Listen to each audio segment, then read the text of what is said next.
Okay, so once we've completed our row, we're going to make our way to the bar where we're going to be doing knees to chest, which is actually going to be knee raises. So we need to just get the knees up above the hip crease. So go.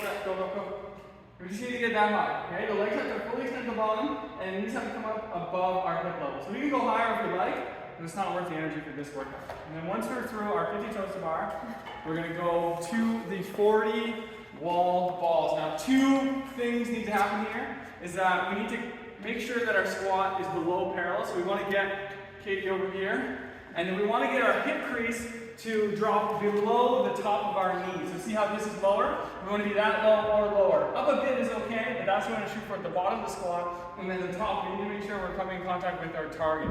So the women will be shooting for the blue target, and the men will be aiming for above the blue target at 10 feet. So Macy's going to show us a handful of good reps here. Make sure a full squat, contact with the wall, full squat, contact with the wall is 2, 3, and one more.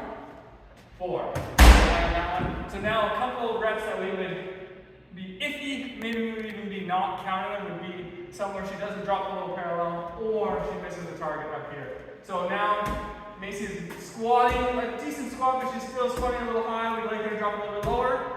There, that's a good one. But now she's missing the target up there. She's coming just under the blue line. So we'd like to be aiming for a full squat and contact with the blue line. Good. Now, once we're through our 40 wall balls, we get to have some fun with the barbell. We're going to be working our way through 30 power cleans. Two things need to happen here. We need to make sure both plates touch the floor each rep. And then when we get the bar to our front rack, we need to come to full extension before coming down for our next rep. So from the ground, we see a power clean, right to the shoulders, stand, back down. Touch, stand, back down. One more. Good. Now another thing here is you can do one rep at a time if you're fatigued. A couple things we don't want to see is Macy bringing the bar down before she comes to full extension at the top. So before she stands, she's going to drop her leg down. So she's not standing up between reps. Maybe quicker.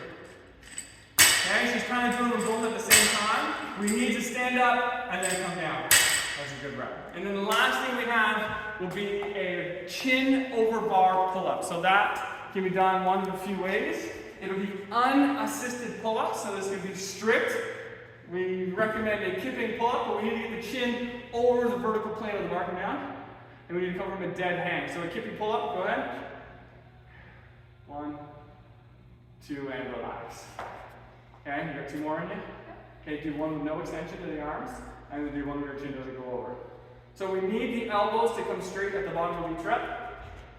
Versus, so one good one, elbows are still bent, I would not count that. And then one where we're getting tired, the chin doesn't quite go over the bar, good job guys. Those would be no reps in this weekend's workout. So those are things we want to keep in mind as we make our way through our scaled version of 23.1.